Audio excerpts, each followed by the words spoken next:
are some of the things that I guess you've kind of dived into um, in that industry, like in terms of just because obviously psychology is very broad, right? So what are Yeah. some of the things that I guess yourself have focused on? Some of the like subject matters, I guess, because we talked a little bit about, I guess, off camera about just anxiety Yeah. and whatnot, like and depression and I guess just the thought process behind it.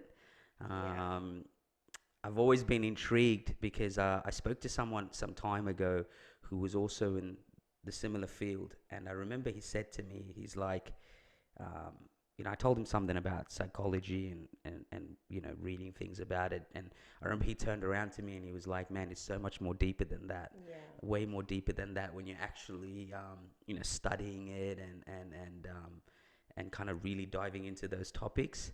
And I just thought it was interesting to get you on because of the climate we're in right now, right? Yeah, that's actually And true. obviously, like depression and anxiety is probably at an all-time high right now.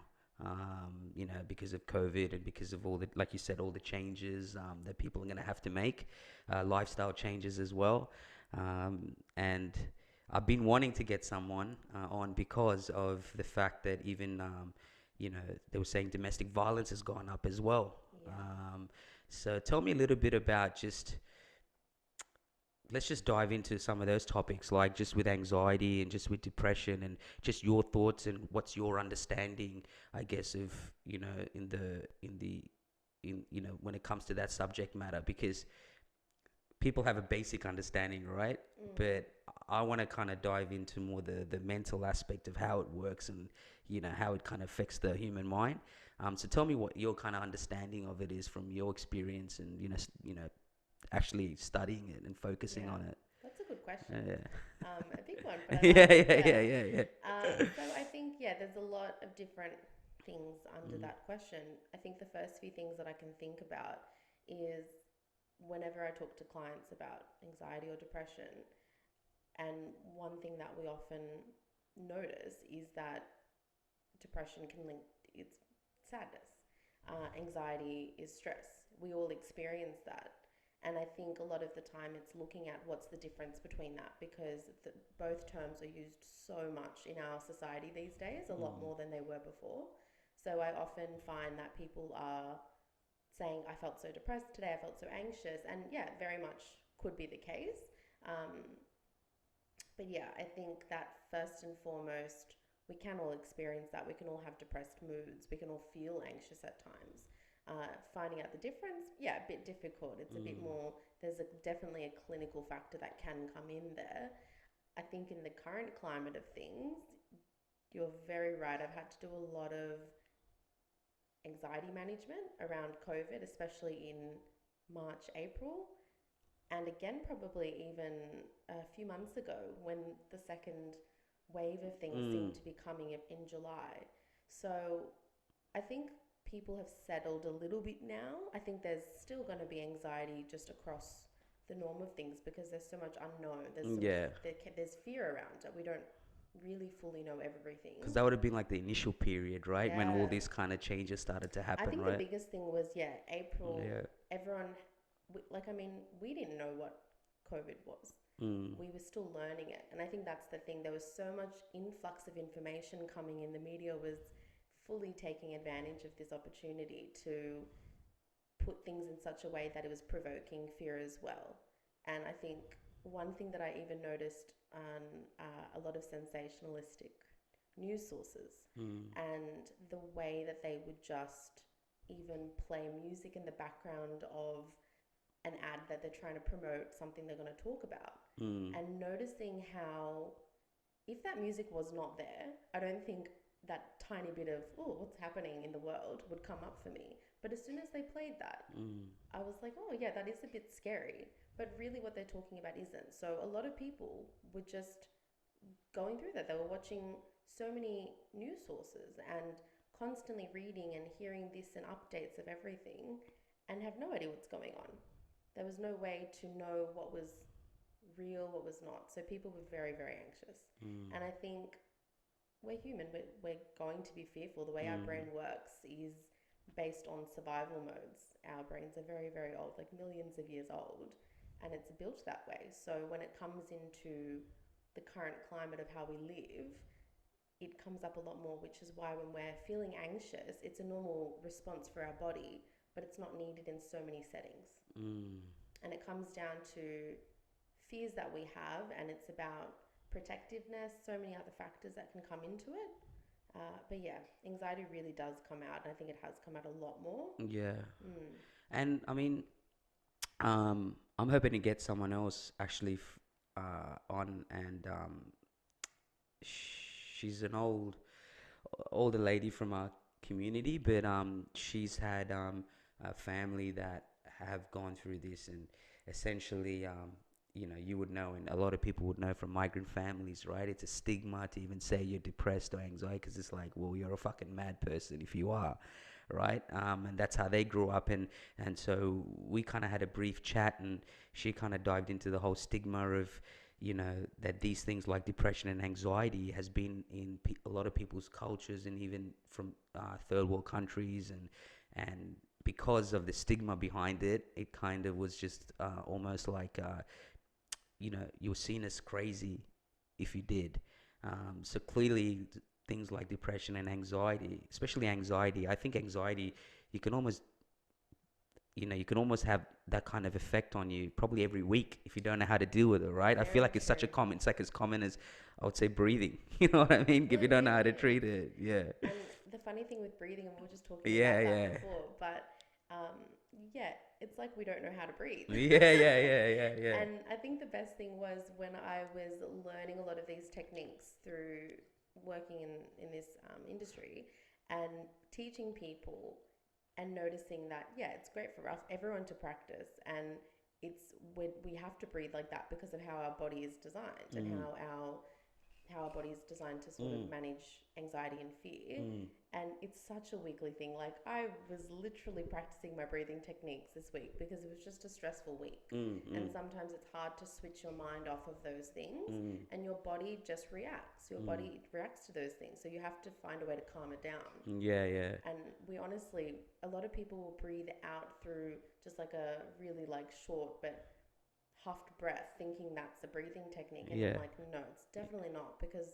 that can actually increase that stress. So do you, part of your clinical studies, do you guys get taught how to breathe and etc., so that in turn you guys can teach your clients, or is this just something that um, you guys like implement like just through your studies and what you guys have researched, or is this something that you guys actually get taught? So it's actually a lot of breathing techniques are actually uh, psychological therapies and interventions that are provided to clients. It's crazy how it's just Yeah, like breathing just changes everything, it eh? does. Yeah. And I know that when we look at it sort of in the Western world of things, Yeah. it's probably a newer thing compared to, say, if we look at Eastern Mm. areas.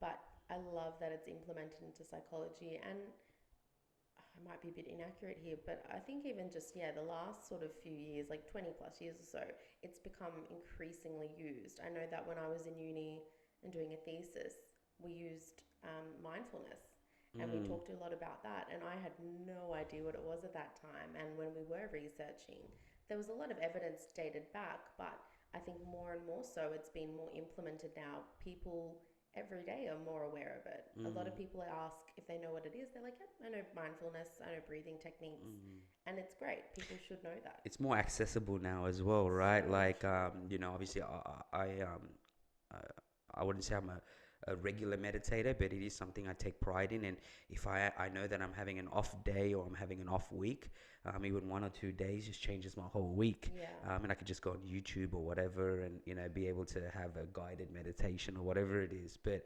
something that you brought up earlier about depression and being depressed. Um, and I wanted to ask this question before I forget it, was being depressed or feeling depressed, does that necessarily mean that you're going through depression? No. Yeah. So what, um, like what, I guess, not so much triggers it, which is what we'll kind of get into, but what justifies someone, or how do you kind of, how do you know when someone is actually going through depression as opposed to just feeling depressed, if you get what I mean? Like, you can have a shit day and you can feel depressed, right? Doesn't necessarily mean that you're going through depression. So obviously it has to be something that's has some sort of longevity, right? And something that you're probably going through regularly as opposed to on and off. So how do you differentiate that with someone, say, feeling depressed and thinking, oh, I'm going through depression, Yeah. as opposed to like someone who's actually going through depression? Yeah, that's a really good Yeah. question. That's what I wanted to ask you because I was like, dude, don't forget, because this is like, because yeah, because it's interesting, right? Because especially if you're going through it, you know, end of the day, as human beings, you would know more than anybody with what you do. It's easy for us to convince ourselves, right? Like that this is how we feel because you're trying to find answers, right? If you could, We're if always trying to figure out what it is. yeah. So how would you different? Like, how does that get differentiated? Yeah. So, I mean, I think I'll go into the clinical aspect Yeah. because I think that might help Yeah. to answer that a little bit better. Um, Obviously, as I said, we, as humans, we have to experience emotion. We all experience them. I think a lot of people think that feeling sad is wrong. It's not. We have so many different groups of emotions we experience, like anger, sad, like, sad, happy, surprised, all of those things. So we have to experience them all. That's a normal balance of how we react. Mm. When we look at depression from a clinical standpoint, uh, a lot of people can feel depressed. Doesn't mean they get a clinical diagnosis of, say, major depressive disorder or anything in that category of Mm. things. What it comes down to is how significantly clinically impacted someone's life is. Mm. So when we kind of look at, there's a diagnostic book that we use to look at these things and support our clinical decisions. Mm. And when we look at those things as well, they often write about the three categories that quite often get impacted. So that includes occupational areas of life, socializing, and recreational. So if we just look at it from a really basic point and just say, okay, great, those are the three categories of things in our daily life, it's looking at how significantly impacted someone's certain areas can be or overall as well. That's one factor. Another one is the longevity of these symptoms. So that can vary. There's a minimum requirement for any diagnosis to happen. When it comes to different ones in, say, depression, it could be 1 month, 2 months, that kind of thing. It can be noticing, are these symptoms happening most of the time in those three, like in that duration? Or how often is it? So it's actually really trying to look at that and reflect and notice those things. So if someone's having a really off day for one day, but it's one day over, say, a 1 month or something like that, and they might be really not being themselves for that time, it doesn't mean that they're meeting that criteria at all. So there's a lot of things in depression to break down as well. A lot of people, again, very commonly, and I think I talk to clients about this all the time, really breaking the basic stigma of what depression can seem like from the outside. It can just seem like someone's sad and possibly suicidal. And that's what people can look at it, depending on age groups as well. I have a lot of older clients where there's such a stigma about it, and especially in males as well. And quite often I'm very pleased to just explain to them that it's really not just that. There's so much more to it. It's such a normality of our lives. There's behavioural aspects of it. There's emotional parts of it. So when I talk about behaviour, I mean, if you're noticing that you can't get to sleep every night, if you're having really significant insomnia, if you're noticing that you have hyperinsomnia, so when you're sleeping the whole day or you're wanting to sleep during the day more, if you're, obviously having a depressed mood, or activity-wise, if there's pleasant things you like to do normally and you're either not interested in them, or there's like a diminished interest, or you just don't do them at all anymore. So there's so many things that we're actually doing. It's not just the thoughts of feeling like that. It's actually noticing, how is it going into our lives? Do I stop seeing friends now? Am I not wanting to work because I'm not motivated? Am I, procrastinating on things heaps more? Am I not concentrating? So there's so many other So little it's way things. bigger than just feeling that. That is Yeah, crazy. I mean, yeah, that's crazy. I mean, and that makes sense too. I mean, it would make sense because essentially you would think that it'll be a trickle down effect on everything else in your it can life, be. right? And impact, yeah. And like with, I mean, and in terms of just like when you guys diagnose, and in terms of just even I guess the therapy behind it in helping I guess these clients, and what are some of the processes that you guys would have to go, like that you guys go through with your clients in order to kind of help them alleviate, Mm. feeling like how they're feeling, whether it's depression, whether it's anxiety. I guess let's stick with depression, because it seems so complicated from what you tell me. Like there's so many avenues, right? Yeah. Um, like what are some of the processes? Is it essentially kind of first? Obviously, you're diving deep into their life and their lifestyle, and just how they kind of how their lifestyle is. But what are some of the processes that kind of you guys go through in order to kind of I guess help these clients? Yeah. So again, there's so many different theoretical approaches and therapies that are available to do any of that. I think some of the really common ones that are also covered under things like Medicare. Yeah. Um, they have different approaches, obviously. I think one, firstly, is what I was saying is just educating a person about what depression is. Mm. So explaining that, understanding how they might see it firstly, and kind of going, okay, cool. So you've got a good understanding, or maybe you don't, and Mm. then giving further explanations about it and why it impacts us, how it Mm. does. So really going into all of that. I think that's a really general importance Mm. before you even can really start to go into a lot. Um, how I was talking about behavior as Mm. well. So, in terms of looking at what they're doing in their day, and comparison to say what they've done before, or what's really maintaining them feeling so Mm. depressed, trying to actually look at things that are meaningful to them, and really trying to assist with changing that behavior forward for them. Um, I think a really, really big thing is our thinking, and I think that's probably the biggest thing that comes out of it. So Do you think it all starts with that, and then I think it has a very strong, yeah, connection to yeah, that. Uh, I think a big thing we always talk about is self-esteem. yeah, So we use the term self-esteem and self-confidence really interrelated, but they're actually really, really different. So self-esteem is how we see ourselves. We can notice our limitations or what we are good at, and really it's just about our sense of worth. Whereas when we look at self-confidence, self-confidence is about things that we do and things that we feel we're satisfied with, or have completed really successfully, and that can either build it or take it down, vice versa. But self-esteem is really a core place of a lot for us. mm. And I think, yeah, one of my favorite things is just to really focus on that with clients initially, and figure out for them where they're at, because I think it does play a massive important part. So do you mean like in sense of just them being able to just feel good about themselves and Yeah, how they look at themselves. selves? Yeah, yeah. And man, it's crazy, absolutely crazy. And Yeah.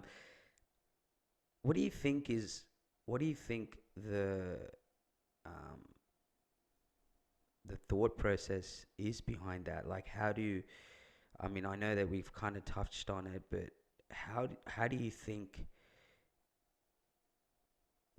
Because for me, what really I wouldn't say interest me, but that I'm always curious about is just because we talked about your way of thinking, right? Like, and I feel like, well, that's one of the biggest parts, right? Like, and we've talked about breathing, and and all that is to do with our way of thinking, right? And what do you think is the thought process in someone's mind when they kind of because I know people like that are going through similar and similar I guess I wouldn't want to say it issues, but they're going through depression and whatnot. So, and one of the things you mentioned, especially for guys, is him being a guy, um, the acceptance of it, And then not even just acceptance of it, but just the embarrassment of it. And it's like, feeling weak and vulnerable and being like, I shouldn't be, I shouldn't, like, what am I if I'm going through this, and I only know so much, but I always say to him that end of the day, um, there's there's nothing wrong with it. It's more No. common than you think, and you're not any less of a person, or any less of a man because you're going through it. You Yeah. know what I mean? If anything, this shit's real. You know what I mean? It's really real. So, um, how do you think the how do you think that the brain function really works when that process, when they're going through that process? What do you think that happens for someone to be able to kind of go down that path? Is it just life experiences, or because, like, it's not. I mean, I wouldn't say it's hard, but I wouldn't say it's not easy to just be depressed either, right? Like, you can't just wake up and then feel depressed. Obviously, there's going to be so many factors, whether it's external factors or whatnot. But essentially, I feel like you got to convince yourself and your brain that that's what you're going through, essentially, in order to not even accept it, but to feel like, look, this is how I'm feeling right now. So what really happens in that brain process, for someone to really kind of go down that path, and feel like this is where I'm at. Okay, so to notice or Yeah, feel like they are depressed. yeah. Like, because, is it you almost convincing yourself because of how you feel? Is it, you It's a know, good question. like, just the thought process? Because I just feel like it almost like you, because the reason I'm asking you that is because the flip side you're talking about is how we can rewire ourselves, and through breathing techniques and through a way of thinking, to find ourselves, for us to be able to move forward and move past that as well, right? So if you flip it and reverse it around, clearly something is taking us into that Yeah. path as well, if you get what I mean, right? So a lot of your work, and a lot of the I guess, with your clinical studies and working with clients, is to be able to help them understand, like you're talking about, self-esteem and whatnot, right? And so these are factors and processes, and I guess things that you kind of use to get to the bottom of it. But how do they kind of go? How do people kind of go into it? Okay. You know Yeah. what I mean? Because I just feel like it can't be that easy. Like, it's long activity. That's why I mentioned it earlier, right? It must happen over a period of time before Oh it gets yeah. to that stage, I right? understand what you're saying. Yeah. Yeah, It really does. I mean, I guess speaking, so I'm going to maybe just choose one theoretical yeah, framework to kind of use as my perspective when I'm talking about this, called cognitive behavioral therapy. beautiful, yeah, And that's really about the relationship between thinking and behavior. So I think when we look at that, one model that we use within that, it actually looks at how our experiences, so basically from the day we're born to the present, all experiences, they can lead to us developing a belief system. So when I talk about beliefs and stuff like that, I'm not talking about, um, what we can believe in terms of spirituality or anything like that. I'm actually talking about the way we look at the world and the way we might look at certain situations. So a lot of the time we develop helpful beliefs that can really be flexible. They can sort of help us manage things and look at things. But then we can also, as most people will have this, we develop unhelpful styles of thinking and beliefs as well. mm, And a lot of the time they're really inflexible. So they're very rigid. We can't always go against them. So I'll give you an example. yep, Um, it's like someone saying, let's think, I need everyone's approval mm, to do things. mm, So if someone had that all the time in their head as a way of living and a way of doing life, you can only anticipate potentially if, just say someone, they're waiting for a compliment from someone and they want someone's approval, or like to say you've done a really good job at work. And Mm. just say they go to a work environment when that never happens. No one gives them any praise. Nothing like that happens. It seems like a small thing, but Mm. really, and the person might not even notice it themselves quite severely, but it's a very deep thing. It's Mm. something that could have been developed from their childhood ages. So Mm. it's not something that we just come into. A lot of this stuff is really not obvious to us. The fact that we as psychologists have to really go in and dig deep to get that. I think one Mm. of the Oh. hardest things is figuring out, why does this person have that belief in the first place? Mm. And I think my favorite thing to do with clients is actually just really figuring out where it came from, because it's such a mind blowing moment for them. And to see someone get that and then begin to take power over that Mm. and make sense of their way of thinking is massive.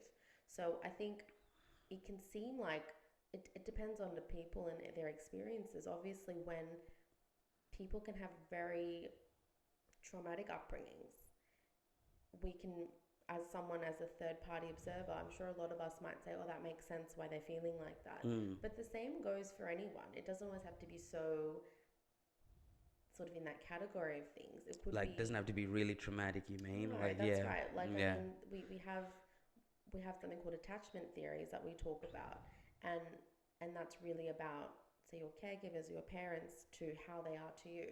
So if it's quite like a secure attachment, or if you have a parent that's quite avoidant, or anything else like that, Mm.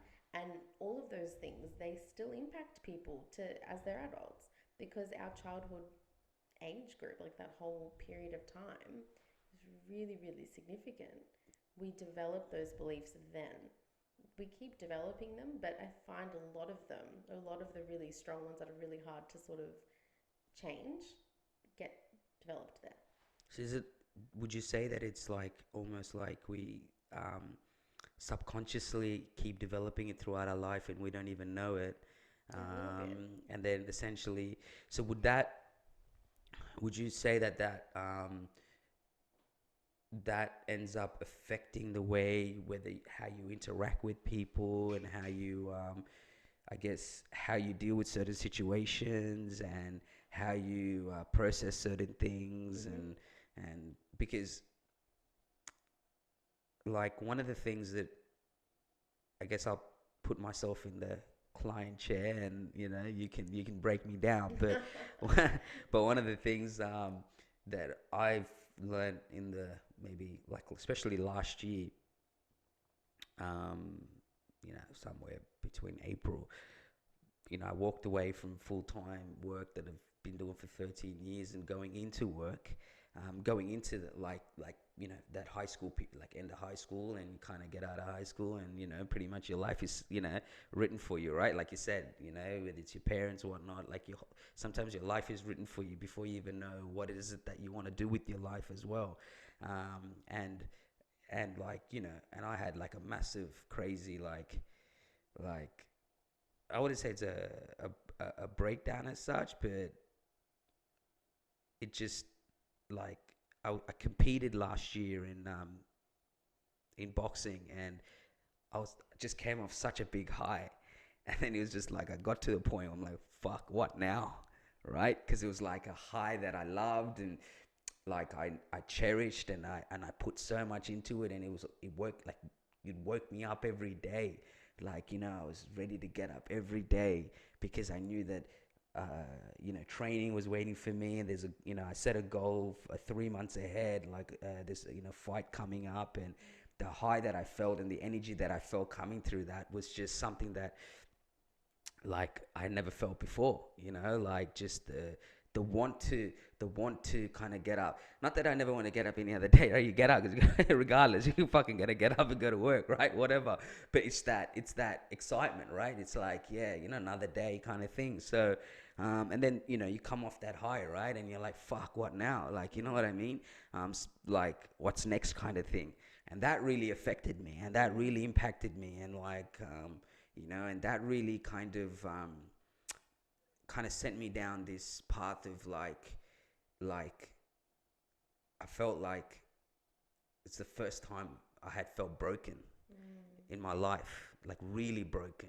because I felt like there's all this energy, there's all these things that I want to do, and these strong feelings, right? I always say, like, for some, whether they have ambition or whether they have things outside of the norm of what we're meant to be doing in society, right? Like 9 to 5, all those kind of things, right? Work, get a house, have family, whatever, right?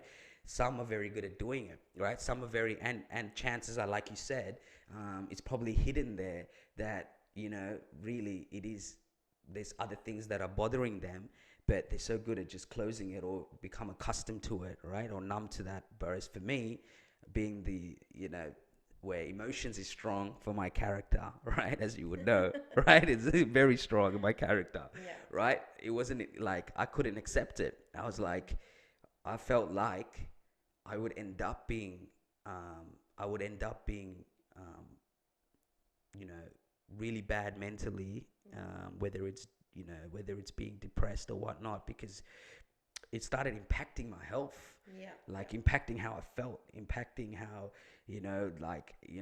physically, like how I felt, because it was just so strong in my mind that it's like, dude, like this can't be it. Yeah. You get what I'm saying? Yeah.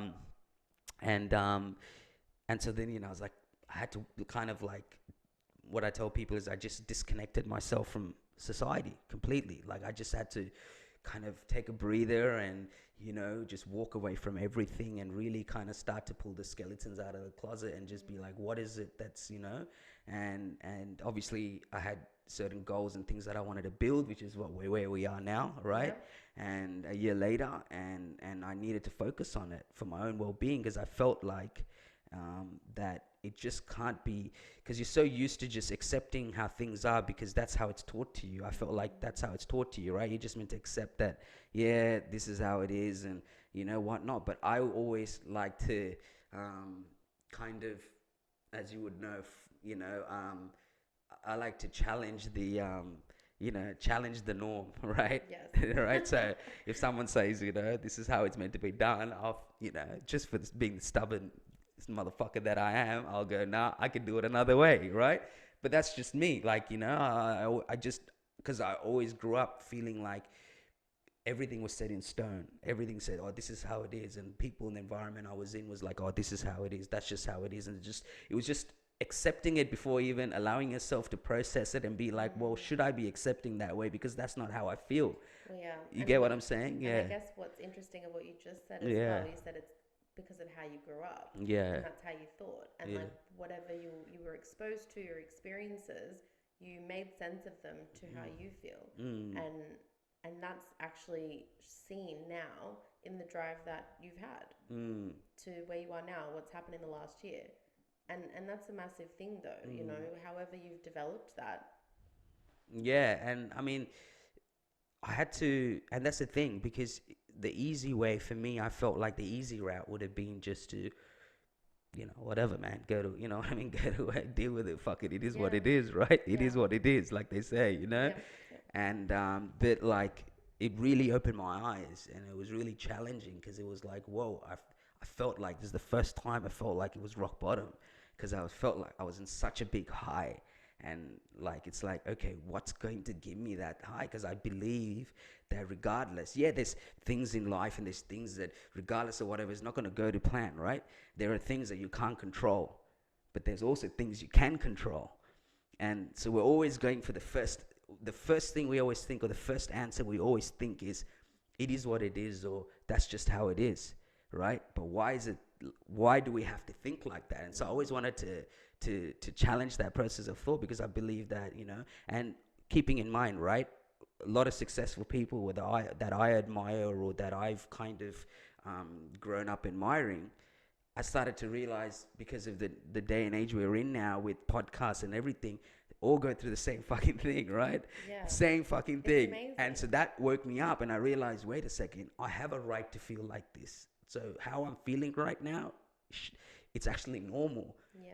Because I'm feeling strong about something that I believe is accessible for my life and that I can kind of build and achieve.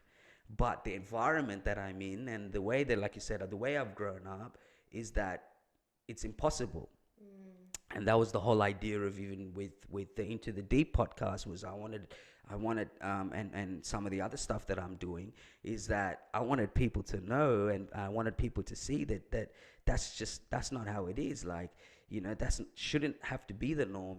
Like, just because you've people have kind of built a boundary on how far you can go, and like every time, and we grow up, right? We grow up. Excuse me. We grow up like admiring, and people, whether it's, say, for example, celebrities, right?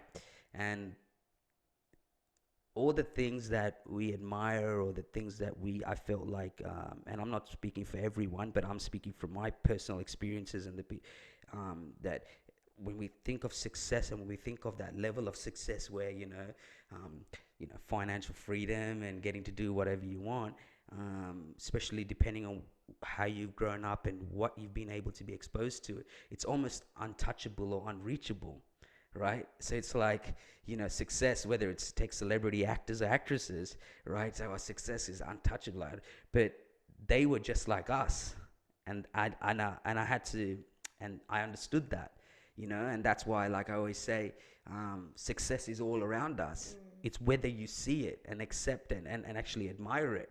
There's so many people doing so many amazing things, that are at the same level. It's just that media's not on it, and they're not getting put on a platform. But if you really break it down, they're doing some amazing things. And so it's like, but I felt like if you're not in the right environment, then you feel trapped. And that's how I felt, like just trapped, because it's like, well, everyone's moving this way, but my mind's moving that way. Yeah. But then it's like, well, in your life, all you know is that, right? So it's like, how do It's I? like your pattern. That's How you it. normally That's it. go. So for me, like that was a big moment. Like I felt like that was one of the biggest moments in my life. Like that changed everything for me. And not to say there'll be other moments, but in terms of like massive change, that was my biggest moment, because Yeah. that's when I pulled the plug on something that's all I've ever known. It was like something that was blocking you Yeah. because, yeah, you wanted to sort of venture Yeah, out, and but it was like, okay, that fear, but then with training, with fighting, I learned a lot about fear, right? Because you end up, you're doing something that a lot of people are never gonna yeah, do, right? And will never understand. And so I knew that. Then I started to appreciate the fear. I started to appreciate the, not wanting to, like, I mean, just the fact of the unknown, because I realized in that unknown is so much growth that's waiting for you. yeah, Because, and then you look back and think, holy shit, like, it's like I said, like, compare myself to last year to this year, and just all the things that I've been trying to work on and whatnot, and where it was last year as opposed to this year. But yeah, it was something that I realized that it's just, people have built boundaries and parameters, whether it's your parents or that generation, the culture you come from and whatnot. a lot of the time it's ourselves. Yeah, and what I realized was that you can't change that. You can't change what, what people have said you can do or can't do, or the decisions they've made for you or whatnot, right? You can't change the past, but essentially you can change yourself, and you can do what you want to do. But then with that comes the reality that they might be like, especially this process, or any successful process, or anyone that I've ever researched, or kind of looked at in terms of really successful people, it's been a lonely process. And I think some people just don't want to go through that lonely process. Yeah, I mean, we're social creatures. Yeah, that's it, right? We're used to Yeah. interaction. We're used to certain things. It's easier. I feel like it's easier to just avoid that, and just kind of move with the norm. So it just was an interesting, it was the reason I kind of brought it up, was because you were talking about like life, and just people, how they grow up and their influences and whatnot, and it's massive impact. But I just feel like, how many people, like, I'm just one person in a world full of billions, right? So surely I'm not the only one. And that was another thing that I had to accept, like, there's no way that I'm the only one that feels like this. No, It's just, and I just feel like till you accept it, I think there'll be, it's just going to impact the way you deal with things, I think, and I realized that so many things that seemed relevant were actually irrelevant in my Mm. life, if it makes sense. Like, so many things that just seem like that, scenarios or whatever it was, right? Like, whether it's with, interactions with people that have been in your life or whatever it is, you put so much energy into it. But I felt like it's not till I went down my path of what I'm trying to do with self-discovery and trying to create something for my own self that I realized all these other things were really irrelevant to me. But I Mm. made it relevant in my head, and it almost like Okay. working my brain. It was working my brain and tiring me out when really it's actually very irrelevant. But it's because we've been told, or you grow up and you think these things matter and these things should matter, whereas really it doesn't matter. And that's why I'm interested, and that's why I wanted you to come, because it's a very complicated process. I feel There's like it's so very much. fucking complicated, man. Like, to this day, I can see you spitting out. You're like, yeah, yeah, whoa. yeah. It's complicated, but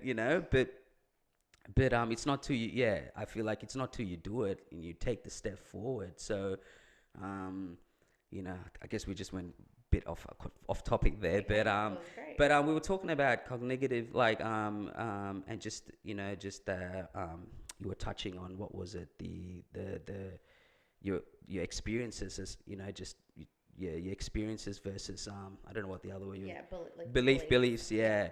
yeah. um Talk a little bit about that belief system, Mm. and how can one, because one of the things that I believe in as well is that, you know whether you're feeling depressed or are depressed or you're going through anxiety is one thing, but then it's like, okay, once you've, I guess, accepted it, and once you've, become accustomed with where you're at and how you're feeling, what are you going to do about it? Mm. Right? What are you going to do about it? Yeah. Because it's easy to feel like that, right? And it's easy, it's I guess it's accept you can accept it, but then I also feel like, you know not, I guess, I don't know if not everyone wants to kind of, or can move past it, or want to move past it. But it's I always say, even to, you know when I have conversations with people and whatnot, it's like, what are you going to do about it? Mm. Because sitting down and accepting and then saying this is how I'm feeling and whatnot can send you down a really, like, dark hole, and then it's like hard to dig yourself out, right? And so for me, it's like, what are you going to do about it? And that's kind of the question I asked myself. Yeah. It's like, what are you going to do about this? Well, I think the hard thing in that question Yeah. is, I mean, there's a reason why it's challenging for people to take action and do Mm. stuff Mm. in whatever way it is. It's sometimes such an easy thing to say than do. And again, what might be easy to one person to Mm. action can be so 100%. different to the other person Mm. for reasons that no one else may understand. And potentially things that the person may notice but may not fully understand either. There's a lot of confrontation, so much of this stuff that comes up for people. And I think when it comes to all of those things, when it comes to, say, the mental health side of it, or even if it's trying to reach success and trying to push past stuff, or stuff is meaningful to you, but there's a reason you're not taking action on it. um, I feel like fear takes a massive part of our lives, massively. And so sometimes even that change, it can seem scary, or taking action, there can be consequences for people for whatever reason. So to get out of it can be really, really challenging. Mm. And I think it does come back down to a lot about how people look at themselves, about by boundaries that they might put on how they can function or what direction they can move in. And they don't consciously do that. People are not sitting there laying bricks down and thinking about that. Sometimes just we're not going into that way of thinking all the time. Mm. It takes a lot of work to do it. I mean, I think sometimes when I look at psychology, it's so interesting because our brains are built a certain way. They're millions of years old. And it's essentially like someone's come in and gone, okay, let's try to figure this out. And there's so much more to figure out. Like, we're only a little bit in there. And Mm. we figured out so much. But changing that, it's not easy because of how significantly some information can be to us and how we process that. Mm. So I think to take steps moving forward, it takes a lot. And I love things and programs that are out there just for the masses these days, because it's not just someone, every individual needs to see a psychologist, because in a lot of senses, we're there when people are going through more challenging times. Mm. But I think it's also so amazing, and clients will often say to me that should they come to me when they're feeling good? 100%. There's so much awareness that you can work on in that moment as well, that you're not going to know when you're not having a great time. Mm. Um, In what sense would you say? Like, so you're saying that when they're if they're feeling really good, like you said, 100%, that even in that even in that state of mind, they can still kind of dig in and find you it. can dig in any Yeah, time. You can do it yeah, any yeah, yeah. time. There's so much shit Yeah, just buried, eh? always.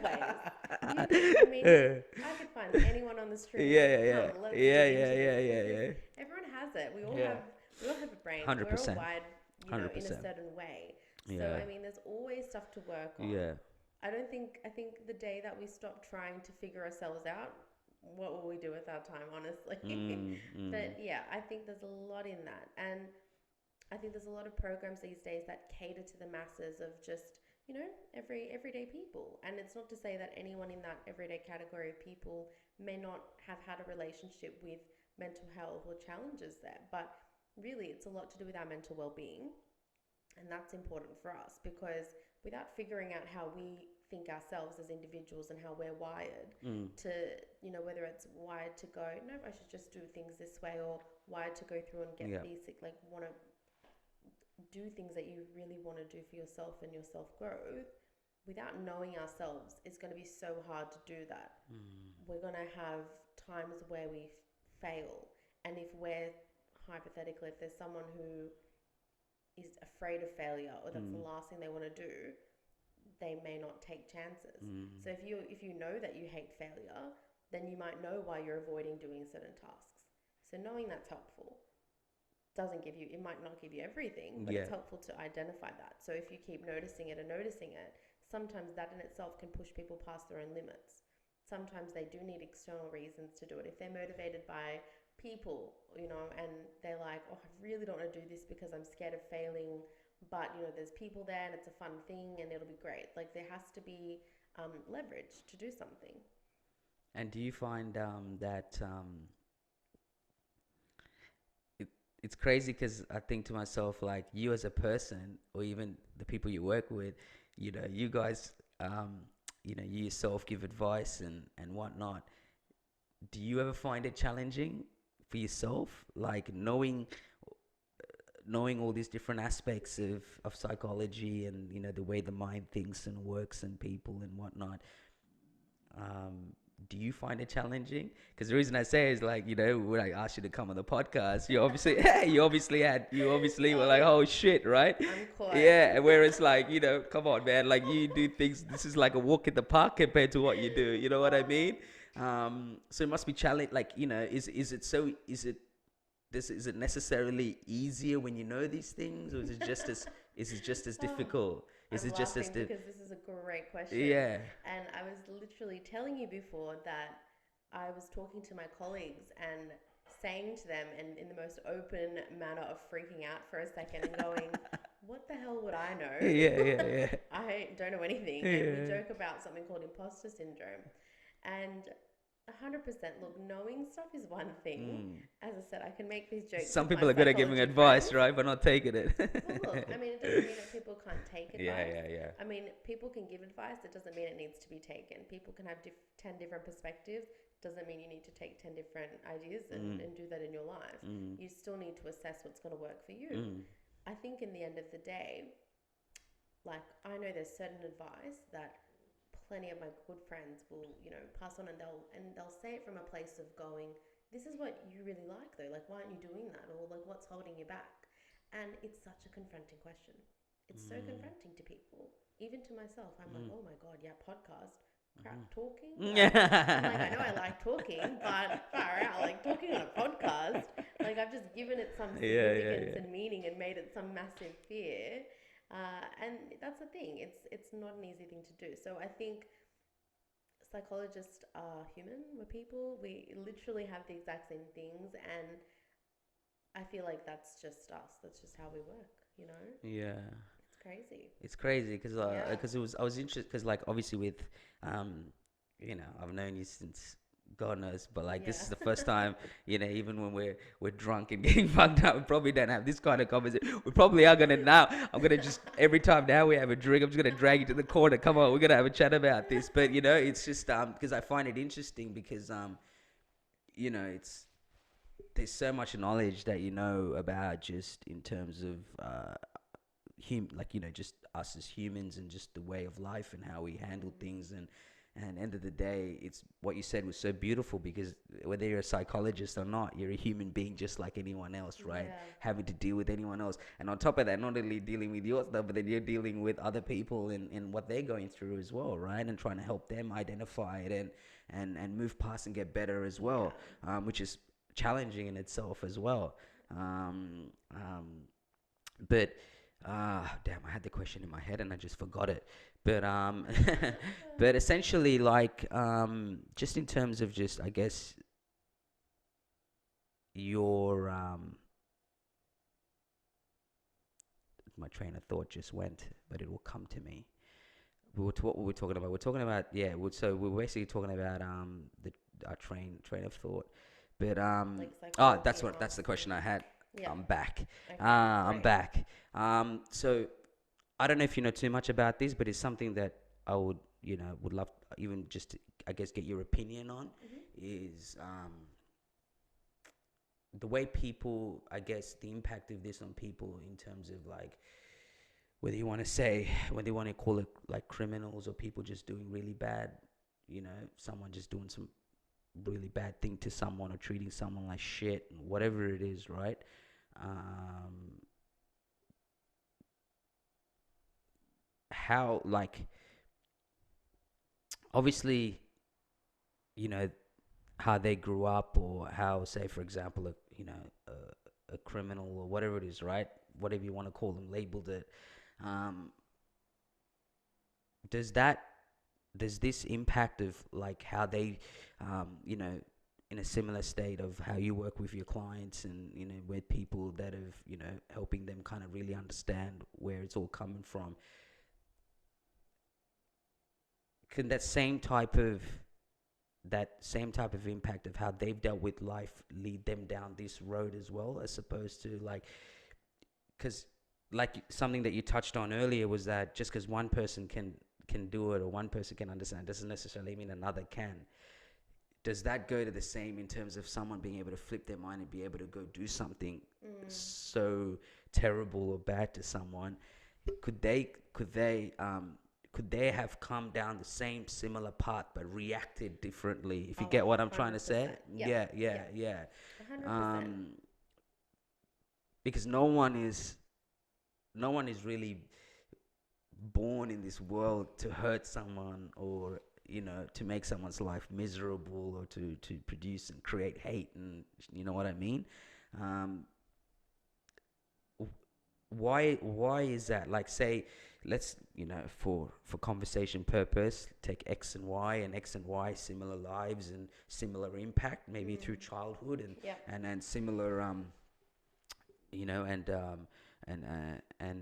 similar situations in what they've been impacted, and one kind of deals with it in a certain way, as opposed to, say, for example, we'll figure out, hey, I'm really feeling depressed, or I feel really down and I need to go find help. Another doesn't even think about it that way, and just whether they use that and that's how they represent it and that's how they kind of deal with it, and you know fuck, I'm gonna go rob a bank, or I'm gonna go um, kind of create chaos or whatever it is. What do you think happens, or what do you think happens in those moments where there's two different parts are created? Is it just how they process and deal with it, or um, you know Yeah, there's a few different things. yeah. Um, and you know what? I don't even know where to start with it. But Mm. yeah, I think one is how they process and deal with it. But I guess how someone processes it can be learned behaviors from people that they've observed growing up. That's a big one. So if someone, for example, if you have a parent who can have quite an anxious temperament, it's not uncommon for someone to also react similarly Yeah. sometimes. So yeah, it's who you're around, who Yep. has influenced your life. A lot of the time, when kids, we're around parents, that's one of our main figures, and that there's a lot that comes from that. But it can also be other people that care for us. It could be other family members. It could be other leaders in the community, teachers, all of that. So we observe a lot, we learn a lot. Um, I think on top of that, like what other things can contribute to that different reaction and Mm. ways of dealing with it is possibly how the person has seen the world growing up, Mm. like how their beliefs were developed from their experiences. I think that plays a massive part. If someone feels like they can grow up blaming the world and they have this constant blame of everyone else external to them compared to someone who can reflect on themselves, they're going to have a vastly different way of Different outcome, reacting. eh? Yeah, yeah, Massively. yeah. And so Yeah. sometimes simply that can be the biggest changer between two people and their reactions. Obviously, there's going to be so many other factors to take into account there, like environment, um, you know, parents, all of that stuff, like family, growing up, all of that. And I guess even in the current environment as well, like what's maintaining it now? Why are people still reacting like that? If something's happened at this time of their life and they've been impacted and it's like, not a great situation to be in, how do they get past it? Mm. It can also be the environment you create, the Mm. environment you choose to be in. I know people who often say, I'm not going to be okay in this living environment, so they have to leave it. And that's a fine choice. If you know that that's part of what's holding you back or what's impacting you, great. Because Mm. there's so many other things that can be. But I think a big thing is really how we think and how we look at ourselves, how our mindset tends to work. It all starts with you, huh? Yeah, it Yeah. has a lot to do with it. There's a Yeah. lot of other factors, Yeah, but yeah. But it's a good it's a place to very start. strong one. Yeah, I mean, it's something that we can work on ourselves. Mm. Yeah. Um, Now I guess with the day and age we kind of live in with social media and so much interaction, right? And this is kind of what I wanted to lead to as well because Mm. it's where we're at now as a society and as a world, right? Yeah. Um, and I was met up with a old mate of mine, and he's in his 60s, and you know um, a great friend of mine, and I remember so we were colleagues and together, and I remember the day that I told him, I'm like, dude, I'm pulling the plug and I'm just gonna go away and do my own thing for a while, and I just got to figure things out, and the first thing was like, oh, how you gonna do this, how you gonna do that, what's gonna happen, blah blah blah, but I was like, it'll figure itself out. You know what I mean? And but one of the things that I had asked him, and one of the things that I had used as a example, was I was like, man, when you guys were growing up, right?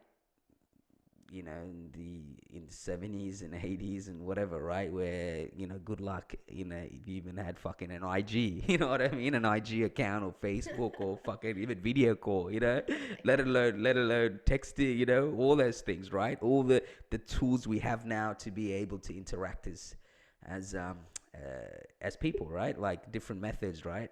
And I basically said, when you guys wanted to be, if you wanted to be a painter, Mm-hmm. if you wanted to be a mechanic or whatever it was, right? You went out there and you did it, and you thought, wow, I love what I do. I get to be a painter, and you get to and you were fully immersed in it, and you had nothing else to compare it to. Like you didn't have much to compare as to what is happiness and what is success, and because it was just you in your world, and the world that you surrounded yourself with, whether it was family and friends, but that's all you ever knew. You didn't know any other real external factors other than maybe what's happening in the news or whatnot, but other than that you didn't really know too much, because on a constant day to day you were very disconnected from the rest of the world. So you enjoyed what you were doing, and you thought, what I'm doing, you thought the world of it, right? You thought the world of it. And so I said, whereas now, right, you go try to do something, or you do something, you have fucking millions of people to compare it to, or constantly you're engaged in all these things and all these different things, and you think, oh fuck, that's what success is, or they're killing it, or I want to do this, or what I'm doing is fucking, stupid or shit. And you know what I mean? Because you're now on a platform where people can see what you're doing, be able to comment on what you're doing, be able to interact, and be able to tell you, and constantly bark in your ear about whatever it is, right? And and one of the things that you touched on was just acceptance and approval, right? And I feel like this approval thing, it's even in a larger aspect now, right? And it's like, and so compared to the time that they grew up, and that's kind of the example I use. I was like, man, now you do things, it's like someone who can't comprehend or understand or foresee what you're trying to achieve. I find a lot in sort of accepting and kind of supporting you, will find a reason as to why you can't do it, as opposed to why you can do it, because they train their thought process or understanding of the world or what is achievable is different to you. So what you believe is achievable and can be achieved, someone else may not. And so instead of accepting that you can see something they can't, because we all can touch and see each other, right? So when you're thinking of something that is so great, or something that's so successful that falls in line with successful people that they kind of look up to or appreciate, it's like, well, nah, dude, like, we have a beer together all the time, we hang out together, like, how can you be Will Smith? Yeah. You get what I'm saying? Like, dude, you're in my world, like, you know what I mean? I could touch, see you, how are you gonna be Will Smith? You know what I mean? And so I kind of brought that up with them, and I was like, so in this day and age with social media, and I'm sure you have clients, or have done research and have a good understanding of just that impact of it. Like, how much do you think that is playing a factor right now on humanity and just our own consciousness as people, and our very existence? Being able to just do what you want, because I just feel like, now you can look at a picture on Instagram, or you can, and you can do certain things, or just be yourself, right? Be who you are. And then someone else on the other side of the screen can take that and just turn it into something completely different to what it really is, right? And be nasty or toxic or whatever it is, right? Or judge you or think or whatever, right? Whereas, if you didn't have any of that, you're doing what you're doing, no one will fucking know what you're doing, you know what I mean? Unless you interact and network with them, or you actually, talk to them and say, this is what I've been doing or whatever, right? Talk a little bit about where we're at with that, like, just, and how that's really impacting people, and just what are some of the things to consider and understand in order to kind of, navigate through that, if that makes sense. It's a good question. And I actually recently was listening to a podcast about this very topic, run by a few other psychologists, and I found it really interesting. I think there's so many questions when it comes to social media, and I think one thing as well is so many people have it now, and it's so accessible, as you said. We still are learning so much about it, because it's sort of still new in comparison to other things. I was reading a statistic recently that said, I think in 2005, only 5% of people used social media quite a lot. Yeah. 2019, it went to 70%. And I thought that was such So wait, say that again. So 2005? 2005. That's when I graduated. Yeah, 5%. I was trying to relate this to me. I said, oh, yep, that's when I would have been in early high school. Yeah, I was trying to get a phone then. Didn't had Snake on my phone. Yeah, that's when Snake 2 came out, and we lost our shit, man. We're like, fuck, this is crazy. It was the time of MSN. Yeah, I yeah, mean, yeah. that was a really, True it that. was an Yeah. early time. Yeah, very true. And Yeah. I'm thinking from, I was really So relating it to, say, 2005. Yep. And high then, school experience. And I yeah. thought, okay, MSN, Bebo, MySpace. Yeah, And then it yeah. kind of went to Facebook. Yeah. And then it was like Instagram and Snapchat. And so many things have continued to develop. And so when I read that difference, I was like, Yeah. whoa. And so 5 2019 was it? Sorry that So you. it went from 5% in Yeah. 2005 to 70% in 2019. Wow. So it's less than 15 years. Yeah, yeah. And that's crazy. And it's a massive jump Massive too. jump. Yeah, it's not I small. mean, it sounds crazy in a statistic. I think when we talk about it, it's like, of course, that makes sense.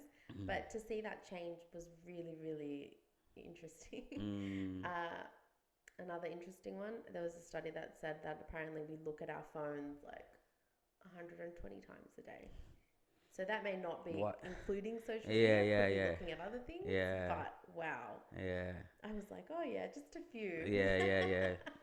Um, Wifey is very big on that. Like she gets very, she told me some statistic the other day actually about that, and I guess with iPhones you get to see screen time yeah, and you shit can like see that. how long you've used your phone. Yeah.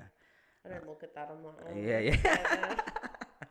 And I guess like I guess yeah, like it's just it's almost like a drug, huh, in a way. Well, it really is.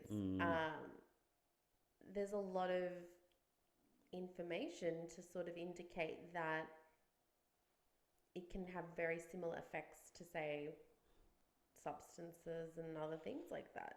We get the same sort of reward system going on. Even sort of looking at your phone mindlessly scrolling, when we do that, we can do it even though we're not really getting anything out of it. Or when someone likes something or follows us or whatever it is, it's like ping, it's an instant sort of reward. High you kind of get out of it, eh? You're literally getting that. Yeah. And yeah, to sort of understand it in that context was crazy. It was like, whoa, comparatively, so this is addiction, where like social media can be seen as that.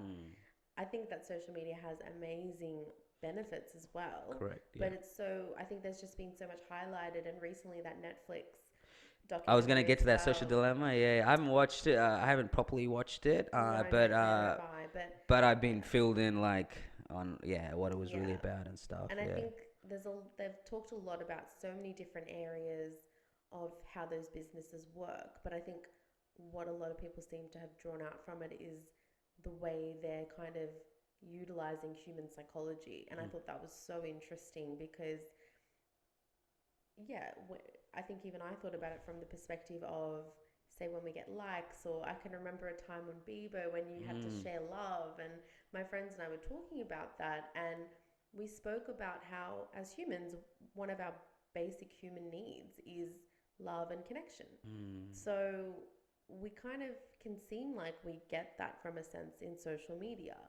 And say when we're getting likes or people follow us or posting pictures or friends, it can feel like a lot of those needs are getting met as well. But it can also really be used so much where it's becoming impactful on us, and it can lead to things like feeling like this social media can sometimes be a replacement for some people of more social interaction.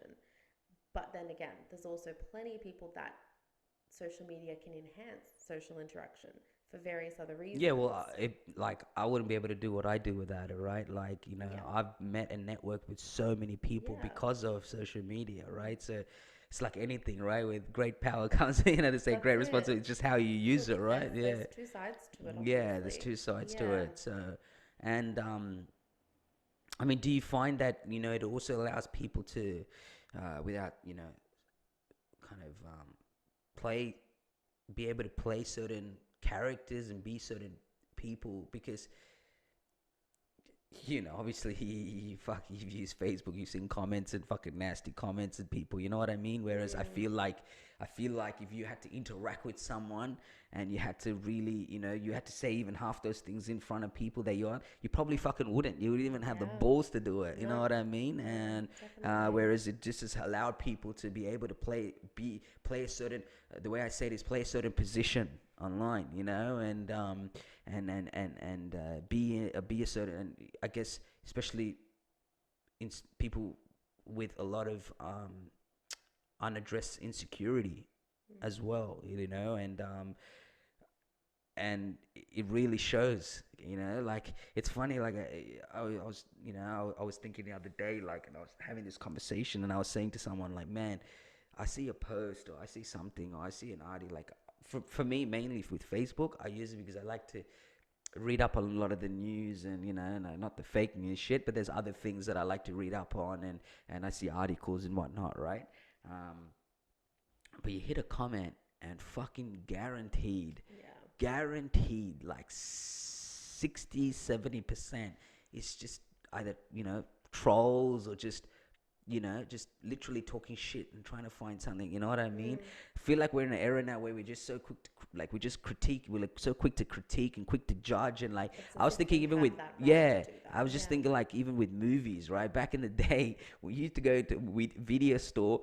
You didn't know what the fuck the rating was and how good of a rating this movie got. No one commented on it, so you just watched the movies, right? You just grabbed movies. Oh, this looks interesting. I'm gonna try it, and then you made the judgment for yourself. Yeah. Now it's like Rotten Tomato. There's all these things. The fucking everyone's just like, nah, it's a fucking shit movie, and almost stops you from going and watching Yeah. it, You or hear make it. someone else's opinion Yeah, about yeah, it. that's Yeah. it. You're like, nah, fuck, I read it. They said it wasn't that good. Like, who the fuck is Jeff, bro? I don't even know who the fuck Jeff is, but but then, Yeah. like, Jeff has now stopped me from this movie that I was anticipating to watch all year, because it got a fucking 55%, thinger, right? And that's the thing, we look at ratings so strongly. We're Yeah, like, oh, 55% no. It's like when picking a restaurant. yeah. I mean, look, I can't, I love going out to Yeah, yeah, yeah, yeah, movies. yeah, yeah, But yeah, as soon as we'll get the phone out and we're like, oh, what should we eat today? yeah, And it's like, oh, yeah, it's got 2 stars, must not be yeah, good. yeah. Must not be But good. yeah, I think Yeah, there's just, it depends. and Yeah. the reason that I found that is because there's a lot of movies that I grew up watching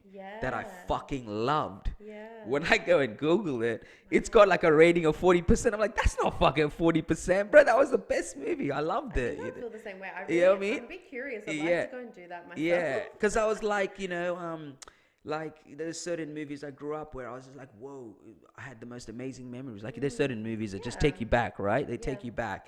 And I go back, I look at the ratings, and I'm thinking, no way, this movie's a fucking, like a 2 out of 4, or like, to me it felt like it was a 5 out of 5. You get what I'm saying? Yeah. Because back then you weren't relying on these things. You relied on No. your own enjoyment Your of being able, connection to the connection to the movie, watching to the yeah. movies or whatever it was, right?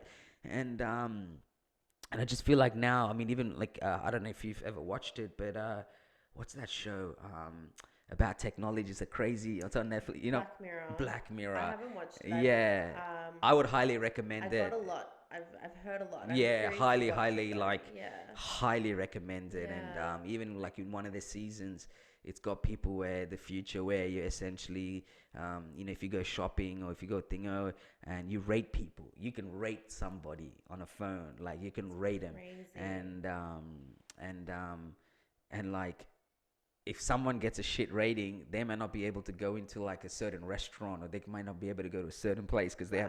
they haven't got the rating that they need in order to be able to go there. And I was thinking to myself, they ain't far off, man. No. You know what I mean? You know what, We you're haven't got so to the right. stage of, I can't go here because someone gave me a bad rating, but we're there with ratings essentially. We're there, we are rated. I was thinking about the whole like button on Instagram, and I know that, I don't know how long ago when they sort of changed. Changed whole, that, yeah. Where you can see how many. Yeah, likes. yeah. But that was a massive change, and I think at the time I didn't think about it too much, but I really, really like it because I like the fact that you can't see the numbers because you can't compare yourself to other people.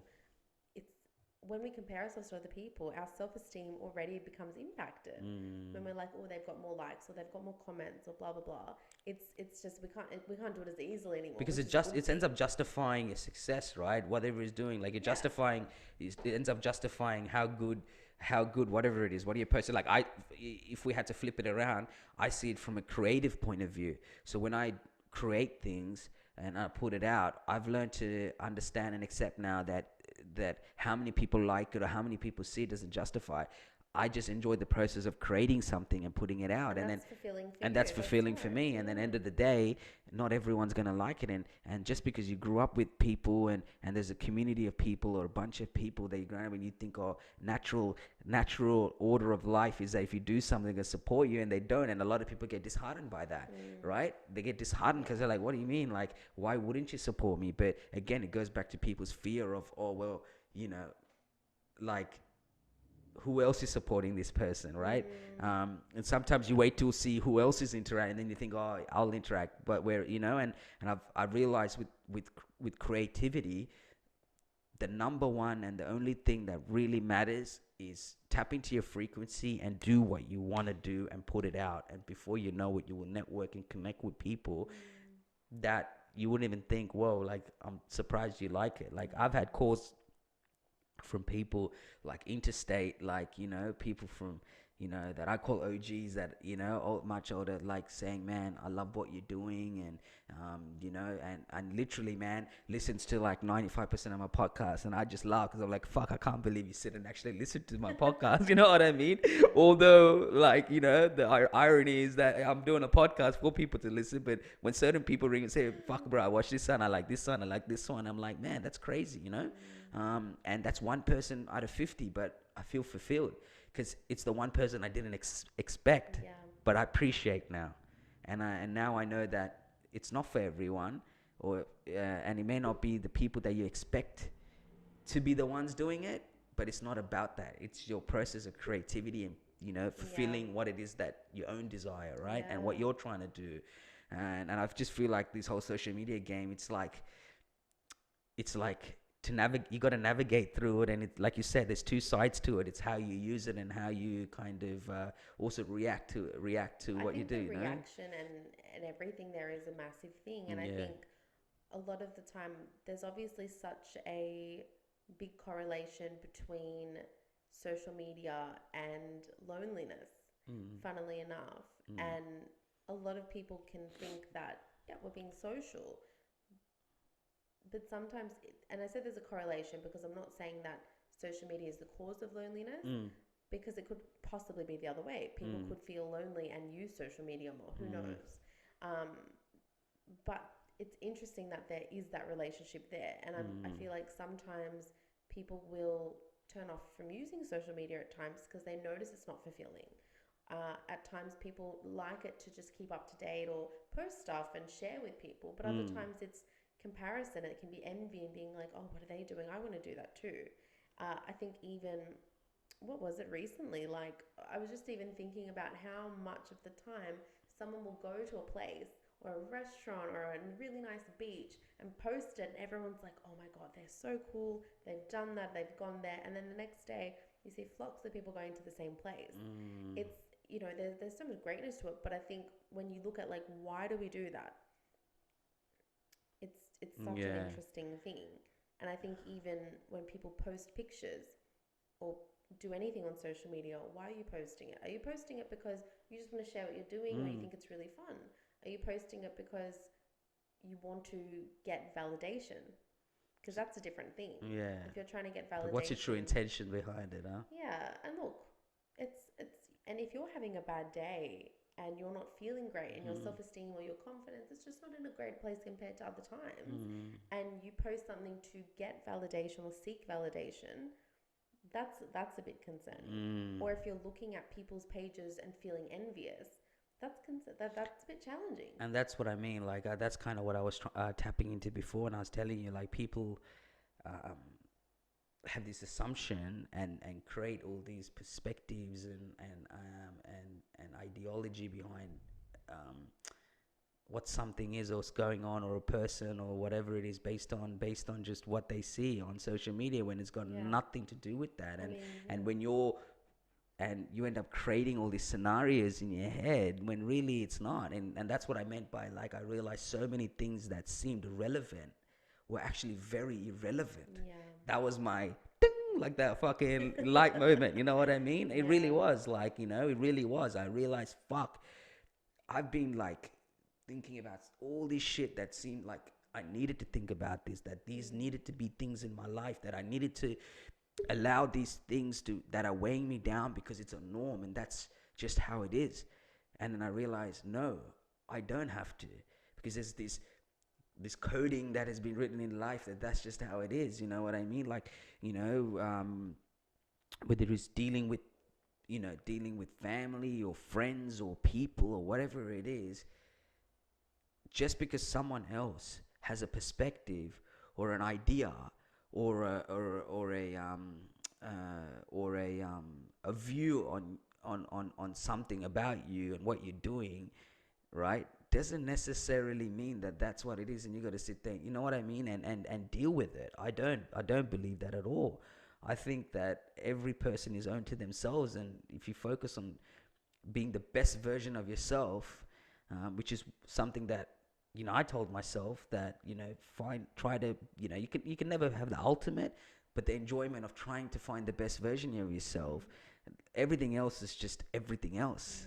And that's kind of what I accepted, and I understood that everything else that seemed so relevant was really irrelevant. What was relevant was, how do I try to be the best version of myself? Because we're in this world for limited time. You know what I mean? And I felt like that allowed me to appreciate certain people in my life, and shout out to Moz, who you met, my only Asian friend that I have. It was something I was telling him, like, he did so much for me, and it's not that I never took notice, it's that now I appreciate it and accept it, and know that, and I take a value behind it, because sometimes when you're so caught up and you're always thinking about what you don't have as opposed to what you have. And I have so much, and that's what I said, I have so much, but it's just, I need to kind of turn the blinkers out and actually see it. And I just think sometimes with social media, if you're not so sure of who you're trying to be and who you want to be, that's going to be a fucking playground of disaster waiting for you to happen. It makes it harder. You know what I mean? It's just waiting to happen, because you're just going to deal with so much unnecessary things that and thoughts and and I feel like it's so easy to just make up things in your head based on, because you're not interacting. I think it really comes back to that as well, just being able to interact and talk and just, like, tell me how the fuck you feel, man. You know what I mean? Like, just tell me, you know what I mean? But so yeah, like, I just it was interesting in me, because I do know that, obviously, so much information and articles and conversations about the impact of social media and whatnot, but I think it's just deeper than that. I really do. I really do think it's deeper than that. But for, I guess, kind of, the to kind of end it off, what do you think, with everything that we've kind of spoken about, with your own experiences with clients and with people, and just with what your experiences of that you've had with them, like, in terms of the depression or anxiety or what they've been through in their life, and pulling the skeletons out of your closet, their closet, and really figuring out and trying to nail down what is it that's really kind of making you feel this way. What would be some of the advice that you give to people that do find themselves in this situation and do find themselves feeling like this, in terms of the steps they can take, or things they should consider, or things they can do to help themselves kind of navigate themselves through that? Yeah, that's a good question. I think a lot of the time, I think at the moment, there's so much available online about all of this. And I'm not saying to go and utilize everything, but I think sometimes when people can read a lot, it can seem like, great, I know how to cope with it. When in fact, there could be times where you might need some support with it. So, from a practical sense, if you're finding that you are going through a tough time, there's absolutely nothing wrong with going and talking to someone, even if it's minor. So reaching out to a GP and just, getting a referral to go and see someone, or whether it's contacting any of the other things like Lifeline or whatever you want. But I think when it comes to the masses of this stuff as well, I think a big thing is, I think reflection can be important. I think over reflecting can be also not helpful for us. I think having a support network where you can who you can speak to about things that are going on for you, that's a really, really important thing when we don't have a support network, when we're going through a hard time or there's a lot going on for us, when we're not going to be firstly sort of regulating our emotions really well, and we're going to sort of sit in a very unhelpful thinking space. So talking to people is really, really important, or journaling, like, simply express it some way, do something creative.